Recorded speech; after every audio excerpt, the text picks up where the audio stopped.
Hello नमस्कार साथियों, मैं गौरव आपके अपने परिवार पाठशाला विद गौरव में आप सभी का स्वागत करता हूं।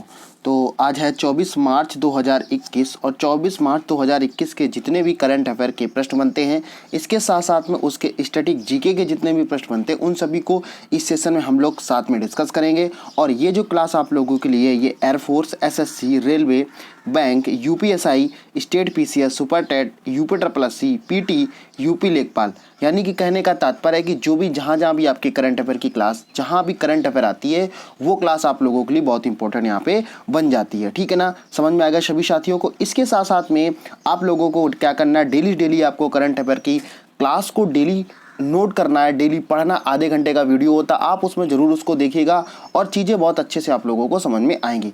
तो आगे बढ़ने से पहले जो भी साथी अभी इस चैनल पे नए हैं और जिन्होंने अभी तक चैनल को सब्सक्राइब नहीं किया है, तो सबसे पहले नंबर पे आप चैनल को बेल आइकन को प्रेस ज़रूर कर लेंगे, जिससे कि आप लोगों को डेली नोटिफिकेशन यहाँ से प्राप्त होती रहे। ठीक है, तो आज का सेशन ज़्यादा देर ना करते हुए आज का सेशन हम लोग स्टार्ट करते हैं और देखते हैं आज का हमारा पहला प्रश्न यहाँ पे कौन सा बन जाता है। पहले प्रश्न की यहाँ पे बात हो रही है, ग्रैंड मास्टर इयान शतरंज में जीता रजत। अब देखो यहाँ पे समझ लेते हैं कि प्रश्न कैसे इस तरीके से पूछा जाएगा। प्रश्न पूछ लिया जाएगा कि अभी हाल ही में ग्रैंड मास्टर हैं, उन्होंने अभी किस में कौन सा पुरस्कार जीत लिया है। तो आप सभी का आंसर क्या आ जाएगा, रजत यहाँ पे आंसर आ जाएगा। ठीक है, जैसे मैंने क्या बताया था, एक आपका स्वर्ण पदक होता, एक रजत होता, एक कांस्य पदक होता है। ठीक है ना, समझ में आ गया। तो ये क्या होते हैं, एक पदक होते हैं और पदक तालिका में क्या होता है, इनको पुरस्कार यहाँ पे मिला हुआ है। तो अगर इनकी और बात करते हैं तो पहला FIDE वर्ल्ड यूनिवर्सिटी के ऑनलाइन शतरंज में भारत के ग्रैंड मास्टर पी इयान ने खुले खंड में रजत जीत लिया है। अमनियाई हाइक मर्टिरोसोरियन ने स्वर्ण जीता, जबकि रूस के मिखाइल इमोटे ने कांस्य जीता। मैंने आपको पहले ही बताया था कि अगर यहाँ पे बात किसकी हो रही है, रजत की हो रही है, तो कहीं ना कहीं यहाँ पे स्वर्ण पदक भी किसी को मिला होगा।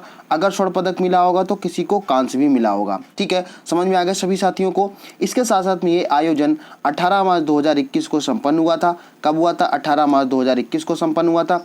इस आयोजन में करीब कितने 84 देशों ने इसमें भाग लिया था और 960 छात्र और खिलाड़ियों ने हिस्सा लिया था। ठीक है, टूर्नामेंट का महिला वर्ग आर्मेनिया के अन्ना सरगसियन द्वारा जीता गया। तो ये भी सभी साथियों को याद रखना। इसके साथ साथ मैंने क्या बता दिया, आपसे प्रश्न इस तरीके से पूछा जाएगा कि अभी हाल ही में जो शतरंज चैंपियन हुआ था, इसके लिए कितने देशों ने यहाँ पे पार्टिसिपेट किया था। तो आंसर क्या हो जाएगा, 84 देश हो जाएगा। अगर पूछ लेता कितने सारे स्टूडेंट ने वहाँ पार्टिसिपेट किया था, तो आंसर क्या आ जाएगा, 960 हो जाएगा। ठीक है, और ये हैं कौन, इयान, जो इनको अच्छे तरीके से आप लोग जानते होंगे और इन्होंने अभी हाल ही में क्या जीत लिया है, रजत पदक जीत लिया है। ठीक है, समझ में आ गया।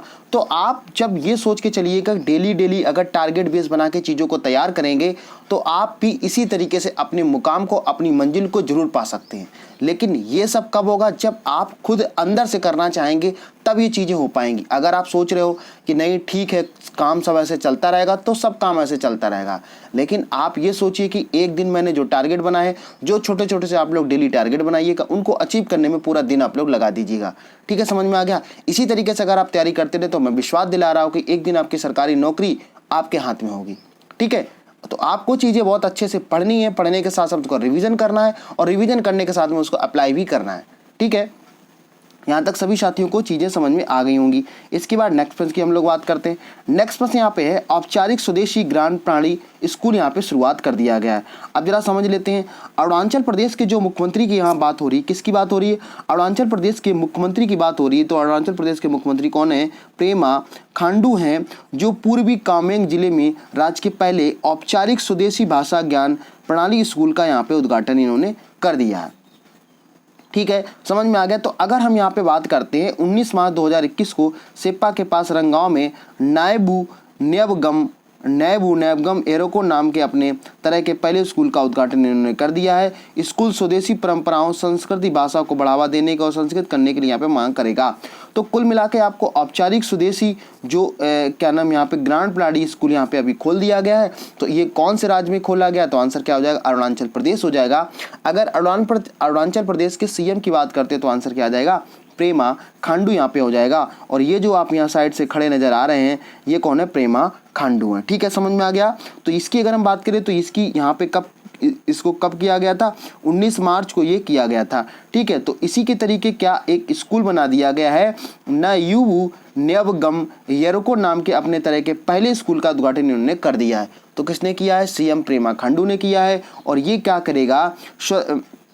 स्कूल स्वदेशी परंपराओं, यानी जो वहाँ की रीजनल परंपरा होगी, संस्कृति होगा, कल्चर्स होगा, जो लैंग्वेज होगी, उसी चीज़ को बढ़ावा देने के लिए इसके यहाँ पे स्कूल का वहाँ पे क्या उद्घाटन किया गया है।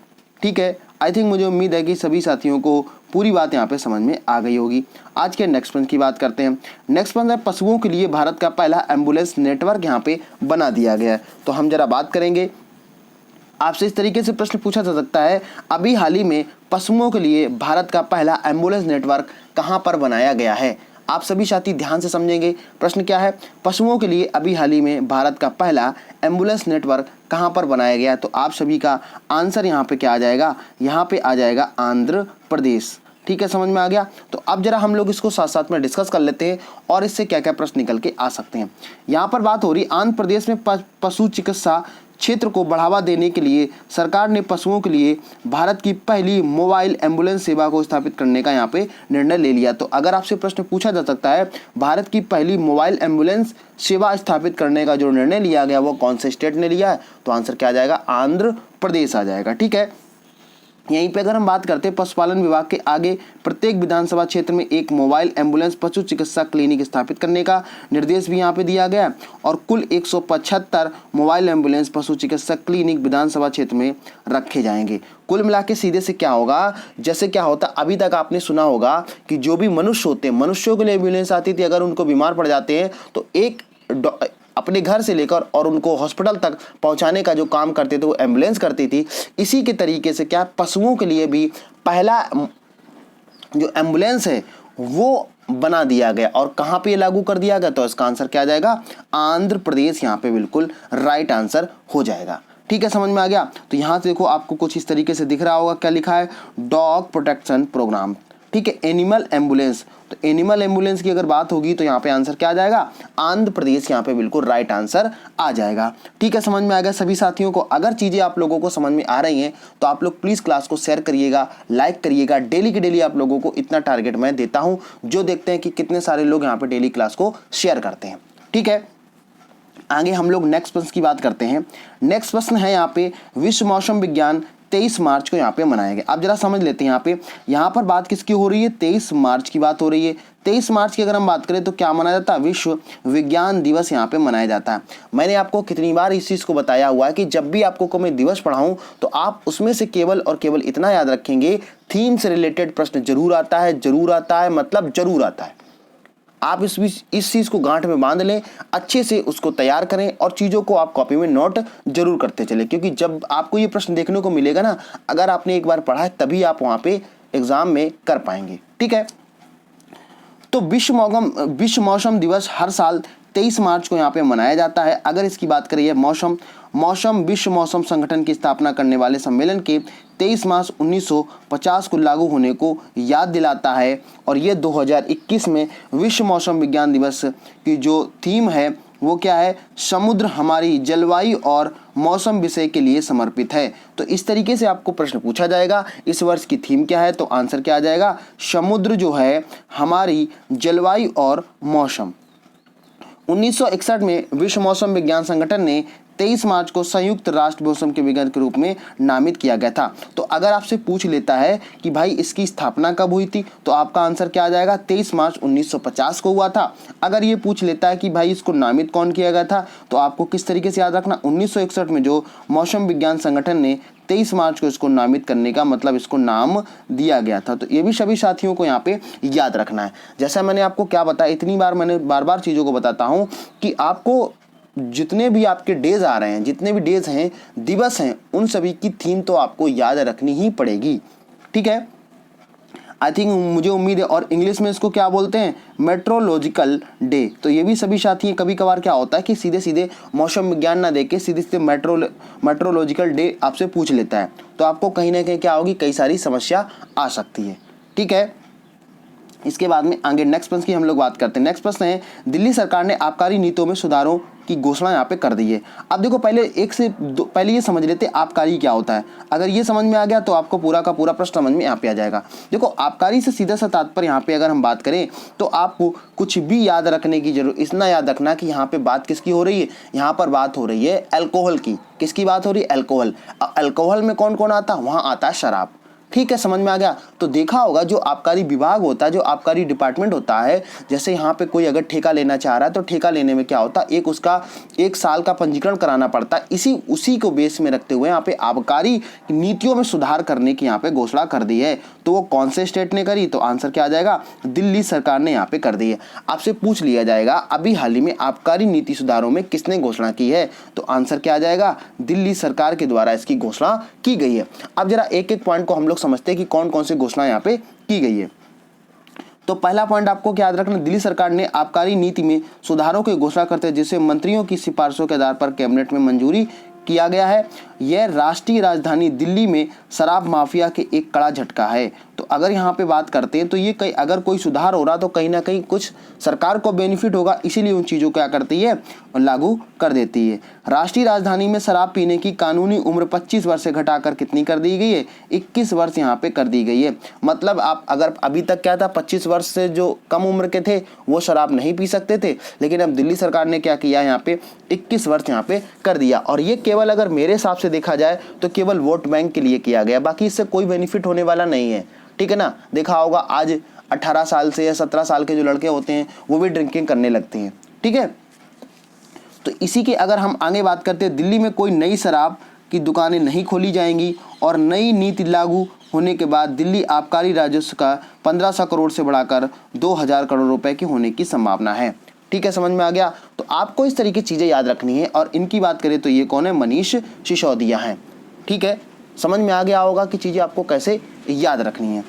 ठीक, तो अगर प्रश्न पूछ लेता कि अभी हाल ही में आबकारी नीतियों में सुधार के लिए कौन सी सरकार ने किया, तो दिल्ली सरकार हो जाएगा। और अगर पूछ लेगा, इस पॉइंट को आप लोग नोट कर लेंगे कि शराब पीने की जो कानूनी उम्र है 25 वर्ष से घटाकर कितनी कर दी गई है? 21 वर्ष यहाँ पे कर दी गई है। ठीक है, आगे हम लोग नेक्स्ट प्रश्न की बात करते हैं कि नेक्स्ट प्रश्न यहाँ पे क्या हो जाएगा। नेक्स्ट प्रश्न यहाँ पे है, SCO अभ्यास में भाग लेंगे भारत और चीन। अब देखो अगर हम इसकी बात करते हैं तो आपको सीधे सीधे याद क्या रखना है, यहाँ पे आपको ज़्यादा याद करने की ज़रूरत नहीं है। यहाँ पे अगर हम बात कर रहे हैं तो आपको शंघाई हो जाएगा, चीन हो जाएगा। एक शंघाई चीन ऑर्गेनाइजेशन है, ये क्या है? अगर हम इसकी बात करें तो ये क्या हो जाएगा आपका? शंघाई चीन ऑर्गेनाइजेशन है। और इसी की हम बात करें, चीन और शंघाई संगठन के SCO के अन्य सदस्य के रूप में 2021 में संयुक्त आतंकवाद रोधी अभ्यास करेंगे। यहाँ पे तो कौन कौन करेंगे? भारत, पाकिस्तान, चीन और शंघाई, ये देश यहाँ पे करने वाले हैं। अभ्यास का शीर्षक क्या होगा? पाबी एंटी टेरर 2021। तो अगर आपसे शीर्षक पूछा जाता है तो आप आसानी से इसको बता सकते हैं कि इसका शीर्षक क्या हो जाएगा। ठीक है, संयुक्त अभ्यास आयोजित करने के लिए निर्णय 18 मार्च 2021 को उज्बेकिस्तान के ताशकंद में आयोजित क्षेत्रीय आतंकवाद विरोधी संरचना RATS की 36वीं बैठक के दौरान घोषित किया गया था। तो अगर आपसे प्रश्न पूछ लेता है कि भाई SCO अभ्यास में कौन कौन देश अभी भारत भाग लेने वाले हैं, तो इसमें आज क्या हो जाएगा कि भारत के साथ में कौन भाग लेगा? चीन यहाँ पे भाग लेने वाला। तो प्रश्न आपसे देखो, ये भी सभी देश, जितने भी देश आपके शामिल होंगे, इन सभी देश का जो फ्लैग है, जो नेशनल फ्लैग है, वो यहाँ पे आपको नज़र आ रहा है। ठीक है, समझ में आ गया। तो अगर आपसे शीर्षक पूछता है तो शीर्षक आप आसानी से बता सकते हो, क्या हो जाएगा? पाबी एंटी टेरर 2021। ये जो संगठन होता है इसको समझ लेते हैं, ये आतंकवादी जो विरोधी नस्ता होता है उसको काबू करने के लिए, कि जो हमारे देश में एक देश दूसरे देश से आपस में लड़ रहे हैं तो इनको किस तरीके से सुधारा जा सके। ठीक है, समझ में आ गया। आपको सिर्फ इतना याद रखना है। आगे हम लोग नेक्स्ट प्रश्न की बात करते हैं कि नेक्स्ट प्रश्न यहाँ पे क्या हो जाएगा। नेक्स्ट प्रश्न है, global home price index Q4 2020 में भारत 56वें स्थान पर फिसल गया है। अब देखो आपसे किस तरीके से प्रश्न पूछा जाएगा। प्रश्न पूछा जाएगा, अभी हाल ही में ग्लोबल होम प्राइस इंडेक्स जो है अभी हाल ही में जारी किया गया है, इसमें भारत का स्थान कौन सा है? तो आप सभी का आंसर क्या आ जाएगा? 56वें स्थान पर यहाँ पे आ गया है। ठीक है, समझ में आ गया। ग्लोबल होम प्राइस इंडेक्स की अगर हम बात करें तो आपको अच्छे से उत्तर क्या देना है कि कौन से नंबर पे भारत है, तो 56 नंबर पे यहाँ पे भारत की अपना स्थान बना रखा है। अब हम लोग इसको डिटेल्स में समझेंगे और इससे क्या क्या प्रश्न निकल के आ सकते हैं। यहाँ पर बात हो रही है नाइट फ्रैंक द्वारा जारी ग्लोबल हाउस इंडेक्स Q4 में भारत 13वें स्थान फिसल कर 56वें स्थान पर यहाँ पे आ गया है। तो ये अगर हम इसकी बात करें तो ये 13वां स्थान कभी कभार ऐसे पूछ लेता है कि अभी जो इंडेक्स जारी हुआ है इसमें भारत कितने स्थान फिसल गया है, तो आंसर क्या आ जाएगा, 13 यहाँ पे आंसर आ जाएगा। भारत ने घर की कीमतों में 3.6 गिरावट की दर्ज की है। दिसंबर 2020 में को समाप्त हुई चौथी और अंतिम तिमाही में स्थान पर यह रहा है। पिछले वित्त वर्ष में यह Q4 में 43वें स्थान पर ये था। तो सही बात है, अगर 43 में 13 जोड़ोगे तो 56 यहाँ पे आ जाएगा। वित्त वर्ष 2020 की चौथी तिमाही में भारत का सबसे कमजोर प्रदर्शन करने वाला देश था। Global home price index Q4 में तुर्की अग्रणी देश रहा, उसके बाद न्यूजीलैंड और स्लोवाकिया यहाँ पे रहा। तो अगर आपसे प्रश्न पूछ लेता है ग्लोबल होम प्राइस इंडेक्स जो Q4 2020 हुआ है इसमें सबसे टॉप नंबर पे कौन है, तो आंसर क्या आ जाएगा, यहाँ पर आप सभी का आंसर आ जाएगा तुर्की। अगर उसके बाद की बात करते तो क्या आंसर आ जाएगा, न्यूजीलैंड यहाँ पे आ जाएगा। और आपका जो थर्ड नंबर पे होगा वो कौन होगा, स्लोवाकिया होगा। और अगर भारत की स्थिति पूछ लेता है तो भारत की स्थिति कितनी हो जाएगी, 56 नंबर पे यहाँ पे हो जाएगी। आई थिंक मुझे उम्मीद है कि चीज़ें आप लोगों को बहुत अच्छे समझ में आ रही होंगी। अगर चीज़ें समझ में आ रही तो जितने भी साथी लाइव क्लास को देख रहे हैं सभी से रिक्वेस्ट है कि आप डेली की डेली क्लास को शेयर करिएगा, अपने दोस्तों को बताइएगा, जिससे कि क्या हो सके उनको भी बेनिफिट यहाँ से मिल सके। ठीक है, आगे हम लोग नेक्स्ट प्रश्न की बात करते हैं कि नेक्स्ट प्रश्न आपका क्या हो जाएगा। यहाँ पे नेक्स्ट प्रश्न की बात हो रही है खेल मंत्रालय ने, यहाँ पर बात हो रही है खेल मंत्रालय ने खेलो इंडिया स्कीम 2025-26 तक बढ़ाने का फैसला यहाँ पे कर लिया है। अब जरा समझ लेते हैं, आपसे प्रश्न इस तरीके से पूछा जाएगा, अभी हाल ही में खेल मंत्रालय ने खेल इंडिया स्कीम को कितने वर्ष के लिए बढ़ा दिया है। आपसे प्रश्न इस तरीके से पूछा जाएगा, अभी हाल ही में खेल मंत्रालय ने खेलो इंडिया स्कीम है कितने वर्षों के लिए बढ़ाने का फैसला ले लिया है। तो आप सभी का आंसर यहाँ पे क्या आएगा, 2025 से लेकर 2026 तक खेलो इंडिया स्कीम को बढ़ाने का निर्णय ले लिया गया है। ठीक है, अगर इसकी हम बात करते हैं तो अब देखो यहाँ पे ध्यान समझना है, ये जो फोटो में आपको नजर आ रहा है ये कौन है, खेल मंत्री। इनका मैंने कई बार आपको नाम बताया है, कौन है, किरेन रिजिजू हैं, कौन, खेल मंत्री। ठीक है, इसके साथ साथ में अगर हम बात करें खेलो इंडिया स्कीम जो है 2021-22 से इन्होंने क्या कर दिया, 2025-26 तक 5 वर्षों की अवधि के लिए इसको बढ़ाने की मांग कर दी है। तो अगर आपसे ऑप्शन में इस तरीके से पूछा जा सकता है खेलो इंडिया ने खेल इंडिया जो स्कीम है ये कितने वर्षों के लिए बढ़ा देगी, तो 5 वर्ष हो जाएगा। अगर आपसे ईयर्स पूछे तो क्या बता दोगे, 2025 से 2026 तक यहाँ पे आंसर आ जाएगा। नई खेलो इंडिया स्कीम के तहत 8,750 करोड़ रुपए के वित्तीय निर्यात व्यय के सहित इसको द्वारा जारी किया गया बजट अनुमान 2021 और 22 में खेलो इंडिया स्कीम के तहत 71 करोड़ रुपए का आवंटन यहाँ पे किया गया है। तो अगर आपसे पूछा जाता है बजट के अनुसार खेलो इंडिया के लिए कितने करोड़ रुपए का यहाँ पर बजट आवंटन हुआ, तो आंसर क्या आ जाएगा, 71 करोड़ रुपए का यहाँ पे आवंटन किया गया है। भारत खेल संस्कृति की जमीनी स्तर के बेहतर बनाने के लिए 2016 और 17 में खेलो इंडिया स्कीम की शुरुआत हुई थी। तो अगर आपसे ये भी पूछ लेता है कि खेलो इंडिया की शुरुआत कब हुई थी, तो आंसर क्या आ जाएगा, 2016 और 17 में इसकी शुरुआत हुई थी। कुल मिला के 4 से 5 साल इसके हो चुके हैं। तो इन्हीं सब चीज़ों को क्या कर दिया गया है, बढ़ाने का फैसला ले लिया गया है। ठीक है, चीज़ें आपको समझ में आ रही होंगी अगर आप अच्छे से चीज़ों को पढ़ रहे होगे, अगर एक एक पॉइंट आप लोग नोट कर रहे होगे, जो मैं एक्स्ट्रा चीज़ें बता रहा हूँ ये भी अगर सभी साथी इसको नोट कर रहे हैं तो आपको जरूर बेनिफिट मिलेगा। ठीक है, इसके साथ साथ में हम लोग नेक्स्ट प्रश्न की बात करते हैं। 67वें राष्ट्रीय फिल्म पुरस्कारों की यहाँ पे घोषणा कर दी गई है। तो आपसे इस तरीके से पूछा जाएगा कि राष्ट्रीय फिल्म पुरस्कारों की अभी हाल ही में कौन से नंबर की घोषणा की गई है, तो आप सभी का आंसर क्या आ जाएगा, 67वें आंसर यहाँ पे आ जाएगा। प्रश्न किस तरीके से पूछा जाएगा, अभी हाल ही में राष्ट्रीय फिल्म पुरस्कारों की घोषणा की गई है तो वो कौन से नंबर की गई, तो आंसर क्या आ जाएगा, 67वें नंबर पे यहाँ पे राइट आंसर आ जाएगा। इसके बाद हम लोग क्या करते हैं, एक एक पॉइंट को अच्छे समझते हैं कि इससे और स्टैटिक जीके के प्रश्न कौन से निकल के आ सकते हैं। ठीक है, 2019 में सर्वश्रेष्ठ भारतीय सिनेमा हेतु दिल्ली में 67वें राष्ट्रीय फिल्म पुरस्कार की घोषणा की गई है। तो अगर पूछ लेता है कि राष्ट्रीय फिल्म पुरस्कार है ये हाल ही में अभी कहां पर आयोजित किए गए हैं, तो आंसर क्या आ जाएगा, यहां पर आंसर आ जाएगा नई दिल्ली, बिल्कुल इसका राइट आंसर हो जाएगा। और अगर हम बात करते प्रदानकर्ता, MIV के तहत फिल्म समारोह निर्देशक के द्वारा ये दिया जाता है। और अगर इसकी विजेता की बात करें फिल्मों हुए तो अनुकूल राज्य, अनुकूल राज्य का मतलब यहाँ पे बात करें तो पूरी तरीके से सुटेबल तरीके से कौन सा स्टेट है, तो आंसर क्या आ जाएगा यहाँ पे सिक्किम, बिल्कुल राइट आंसर यहाँ पे हो जाएगा।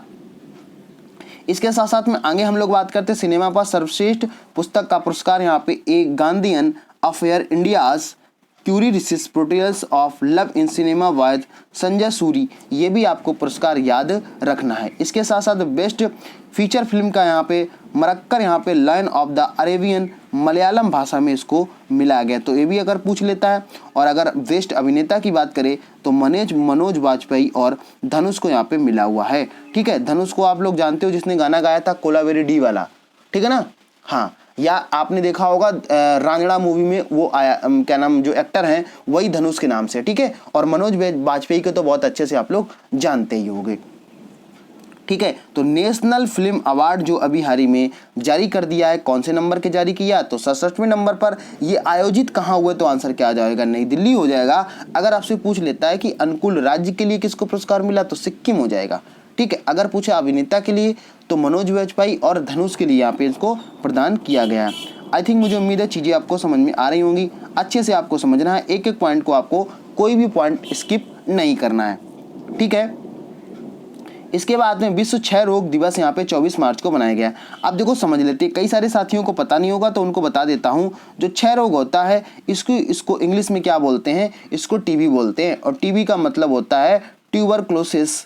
समझ में आएगा टीबी का पूरा नाम क्या होता है, अगर तो अभी जिसको नहीं पता है तो ये सभी साथियों को याद कर लेंगे।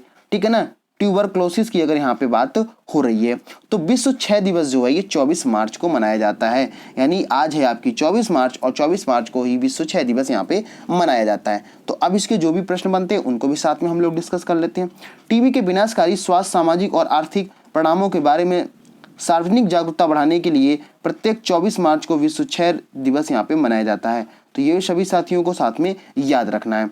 इस दिन 1882 में डॉक्टर रॉबर्ट कोच के द्वारा घोषणा की गई। उन्होंने टीबी का कारण बनने वाले जीवाणु के खोज की, जिसने इस रोग का निदान और इलाज करने के लिए मार्ग को खोल दिया था।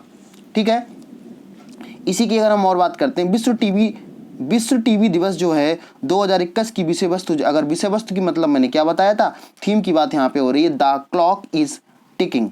ठीक है, समझ में आ गया। तो ये सभी साथियों को प्रश्न को याद रखना है। 24 मार्च की अगर हम बात करें तो 24 मार्च को कौन सा दिवस मनाया जाता है, तो आंसर क्या आ जाएगा, तो आपका अच्छे से याद हो गया क्या, विश्व क्षय रोग दिवस यहाँ पे मनाया जाता है। इसी से रिलेटेड आज का एक क्वेश्चन ऑफ द डे है। आप सभी साथियों को कमेंट करके बताना है कि 23 मार्च को, एक तो मैंने बता दिया था विश्व मौसम विज्ञान दिवस मनाया जाता है, दूसरा 23 मार्च को आपको बताना है कि 23 मार्च को और कौन सा दिवस मनाया जाता है आप सभी साथियों को, और वो किस कारण से मनाया जाता है, उनके सभी आपको नाम भी लिखना साथ साथ में। ठीक है ना, पूरा आपको अगर डिटेल्स में आता तो आप 23 मार्च को क्या करेंगे, डिटेल्स में लिख के हमें कमेंट करेंगे, कमेंट के माध्यम से अपनी बात को रखेंगे। मैं कमेंट चेक करूंगा और फिर मैं आपका नाम भी लूंगा कि किसने सही उत्तर यहाँ पे दिया हुआ है। ठीक है, तो आज का क्वेश्चन ऑफ द डे आपको समझ में आ गया है। 23 मार्च को एक तो मनाया जाता है विश्व मौसम विज्ञान दिवस, दूसरा आपको बताना है कि कौन सा दिवस यहाँ पे मनाया जाता है। ठीक है, आई थिंक, मुझे उम्मीद है चीजें आप लोग को बहुत अच्छे समझ में आ गई होंगी।